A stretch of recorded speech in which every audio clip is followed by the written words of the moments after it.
কিন্তু দোয়া করছি তার জন্য আল্লাহ তাআলা যেন এই কোরআনকে হিফাজত করার তৌফিক দান করেন। জি, পরবর্তীতে সাইদুর রহমান আছেন। সাইদুর রহমান পিতা আমিনুর রহমান, রামনগর মোল্লাপাড়া, রাজারহাট, যশোর। বাকি তুলে দিচ্ছেন সম্মানিত মেহমানবৃন্দ। এই দিস্তার বন্দি আল্লাহ তাআলা যেন কিয়ামতের দিন আমাদের নাজাতের ওসিলা বানায় দেন। অনেক আলেম উলামায়ে মুখরিত হয়েছে মঞ্চ, আলহামদুলিল্লাহ। আল্লাহ তাআলা যেন আমাদের এই মাহফিলকে কবুল করে।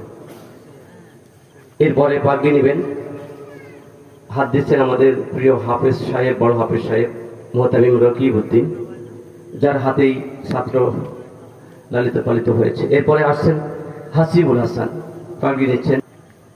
সবাই একটু বরকতে, ওই পাশে আলতাফ হুজুর আছেন, মুহাদ্দিস আলতাফ সাহেব, একটু হাত দেন। সবাই একটু বরকতে হাত দিয়ে দেন, ইনশাল্লাহ সবাই দিয়ে দেন।